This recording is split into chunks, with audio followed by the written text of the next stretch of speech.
यदि आप हमारे चैनल पर नए हो तो सब्सक्राइब करना ना भूलें और बेल आइकन पर क्लिक करें ताकि हमारी सारी न्यूज स्टोरीज आप सबसे पहले देख सकें।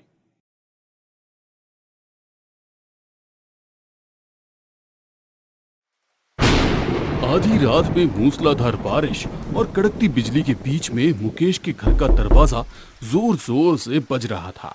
मुकेश को हैरानी हुई कि इस वक्त कौन हो सकता है, क्योंकि उसके माता पिता भी शहर के बाहर गए हुए थे।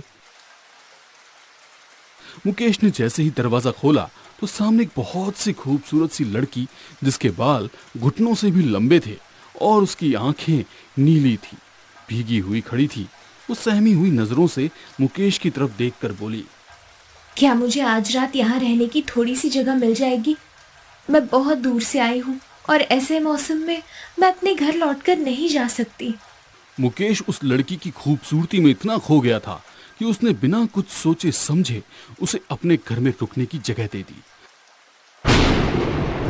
आधी रात को जब मुकेश गहरी नींद में सोया था, तब उसे मुकेश को अपने गर्दन पर कुछ चुभने का एहसास हुआ। साथ ही अपने सीने पर भारीपन महसूस हुआ। मुकेश की सांसें रुकने सी लगी थी। उसने जो आंखें खोल कर देखा तो उसे अपनी छाती पर कोई बैठा दिखाई दिया, जो उसकी गले के पास उसका खून चूस रहा था। डर के मारे और लगातार खून के खींचने की वजह से मुकेश की आंखें धीरे धीरे वापस बंद हो गई और वो बेहोश हो गया। अगली सुबह उसकी नींद देर से खुली तो उसने देखा रात में जो लड़की रुकी थी वो किचन में नाश्ता बना रही थी। मुकेश हैरान था कि अब तक ये गई क्यों नहीं, और उसे अपनी पिछली रात अपने साथ हुए हादसे के बारे में याद आया। उसे कमजोरी भी महसूस हो रही थी। उस लड़की ने मुस्कुराते हुए कहा, आप लेट तक सो रहे थे, आपसे बिना मिले तो नहीं जा सकती थी, तो सोचा तब तक नाश्ता बना लूं। आपकी तबीयत तो ठीक है? मुकेश ने सोचा कि जो पिछली रात हुआ था कहीं वो मेरा वहम तो नहीं था। वहम ही होगा, कल रात शायद मैंने कुछ ज्यादा पी ली होगी। तभी मुकेश का ध्यान गया कि उसके घर के सारे पर्दे, सारी खिड़कियां बंद थे। कमरे में सिर्फ लाइट जल रही थी। मुकेश उठकर खिड़कियों को खोलने लगा और जैसे ही पर्दे हटाए और खिड़कियों को खोला, वो लड़की जो नाश्ते के टेबल पर नाश्ता लगा रही थी, उसके हाथ से नाश्ते का बर्तन छूट गया और वो घबराती हुई किचन में घुस गई। मुकेश को समझ नहीं आया कि अचानक क्या हुआ। मुकेश जल्दी उसके पास गया और बोला, क्या हुआ, तुम ठीक तो हो? और उसने कहा, जी मैं ठीक हूँ, पता नहीं क्यों मुझे कमजोरी सी महसूस हो रही है, इसलिए। मुकेश अपने मन में बोला, कमजोरी तो मुझे भी महसूस हो रही है और इसे भी हो रही है। कहीं ऐसा तो नहीं कि उसने भी नहीं, शायद हो सकता है कि इसने भी मेरी बोतल से एक पैग लगा लिया हो। फिर मुकेश ने उससे कहा, ठीक है तुम थोड़ी देर आराम करो, और वैसे अब तक मैंने तुमसे तुम्हारा नाम तो पूछा ही नहीं। और उस लड़की ने कहा, मेरा नाम कामिनी है। मैं मुकेश हूँ। वैसे तुम आई कहाँ से हो? मैं क्या बोलूं, मैं एक अनाथ हूँ। गांव में चाचा चाची के साथ रहती थी, लेकिन उन्होंने भी मुझे घर से निकाल दिया।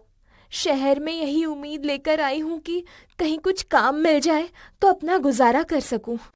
कहीं और क्यों, तुम हमारे यहाँ ही काम कर सकती हो। वैसे भी जो हमारी पिछले काम वाली भी थी वो भी जा चुकी है, और मम्मी को नई काम वाली की जरूरत भी है। अगर तुम चाहो तो मैं मम्मी से बात कर सकता हूँ। फिलहाल वो कुछ दिनों के लिए बाहर गई है। कामिनी खुश होते हुए बोली, सच? आप सच कह रहे हैं? हाँ बिल्कुल। अच्छा सुनो, मुझे जरा कुछ काम है तो मैं बाहर जा रहा हूँ, और जब तक मैं वापस नहीं आ जाता हूँ तुम घर का सारा काम देख लेना, ठीक है? तुम आज से ही काम पर रह सकती हो।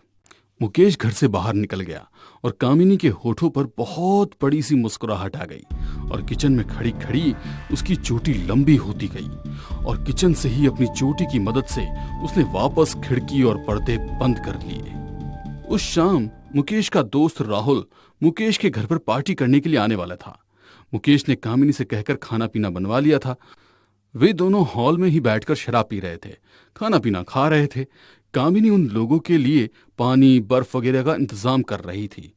तभी राहुल, जिसके सिर पर नशा ज्यादा चढ़ चुका था, उसने एकदम से कामिनी का हाथ पकड़ लिया और उसे अपनी तरफ खींचता हुआ बोला, थोड़ी सेवा हमारी भी कर दो, हमारे घर पर भी एक सुंदर काम वाली की जरूरत है। राहुल की इस बदतमीजी पर कामिनी ने उसे गुस्से में घूरते हुए कहा। हाथ छोड़ो मेरा।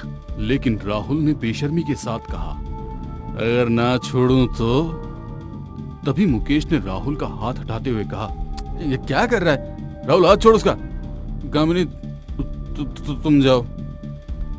और कामिनी राहुल को घूरती हुई वहां से चली गई। काफी देर रात इन दोनों लड़कों की पार्टी चलती रही और उसके बाद राहुल अपनी बाइक से घर के लिए निकल गया।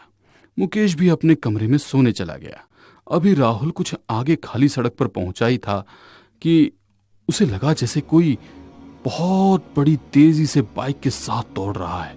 और राहुल बोला, लगता है कोई दौड़ते हुए मेरा पीछा कर रहा है। फिर हंसता हुआ बोला,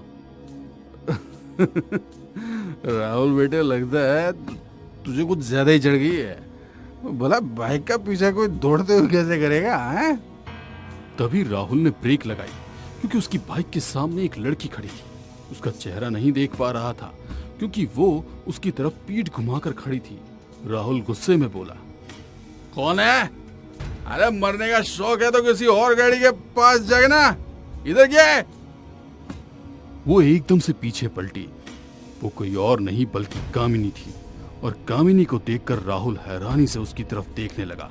और राहुल ने कहा, तुम यहाँ कैसे? और तुम मुझसे पहले यहाँ कैसे आ गई? और कामिनी मुस्कुराती हुई अपनी लंबी चोटी उसकी तरफ बढ़ाने लगी। ये देखकर राहुल बाइक छोड़कर उल्टे पैर भागा, लेकिन ज्यादा दूर तक नहीं जा पाया। कामिनी ने अपनी चोटी में उसे लपेटा और अपने करीब लाती हुई बोली, क्या हुआ? मुझे अपने घर नहीं ले चलोगे? राहुल डर से थर-थर कांपता हुआ बोला, कौन हो तुम? कौन हो? मुझे माफ कर दो, मुझे जाने दो मुझे। उसका सारा नशा हवा हो चुका था।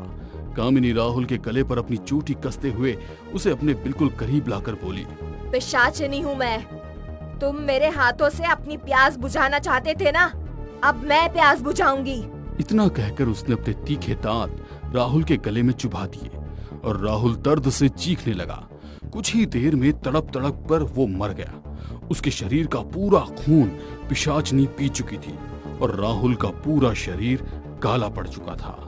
राहुल को एक तरफ पटकने के बाद उसने अपनी नजरें घुमाकर चारों तरफ देखा और मुस्कुराती हुई आगे बढ़ गई। सोने की कुछ देर बाद ही मुकेश की नींद खुली। उसका गला प्यास से सूख रहा था। उसने देखा तो कमरे में पानी नहीं था। वो पानी लेने नीचे किचन की तरफ आ गया, लेकिन किचन में उसने देखा कि कामिनी का बिस्तर खाली था। कामिनी वहां नहीं थी। मुकेश को हैरानी हुई कि वो कहां चली गई। उसने पूरे घर में कामिनी को ढूंढा, लेकिन वो कहीं नजर नहीं आई और मुकेश वहीं सोफे पर बैठकर कामिनी का इंतजार करने लगा। काफी देर बीतने के बाद मुकेश को किसी की आहट महसूस हुई और वो जल्दी से उठा और सोफे के पीछे छुपकर देखने लगा। उसने देखा कि कामिनी बहुत ही दबे पांव आई और किचन की तरफ बढ़ रही थी। कामिनी के कपड़ों पर खून गिरा था। ये देख मुकेश को घबराहट होने लगी कि आखिर आधी रात ये कहां से आ रही है और उसके कपड़ों पर खून कैसा। लेकिन मुकेश ने कुछ नहीं बोला और वो चुपचाप दबे पांव वापस अपने कमरे में जाकर लेट गया। उसे उस पूरी रात नींद नहीं आई। अगली सुबह कामिनी से बात करना चाहता था, लेकिन इससे पहले वो बात करता उसके मोबाइल पर फोन आया और पता चला कि राहुल की लाश मुकेश के घर से कुछ आगे मैदानी हिस्से में पड़ी हुई है। लाश बिल्कुल काली थी और उसके शरीर से खून की एक एक बूंद निकाल ली गई है। ये सुनकर मुकेश को घबराहट सी होने लगी। उसे याद आया कि कल रात कामिनी किस तरीके से घर में आई थी और उसके होठों पर खून लगा था। मुकेश ने घबराते हुए कामिनी की तरफ देखा।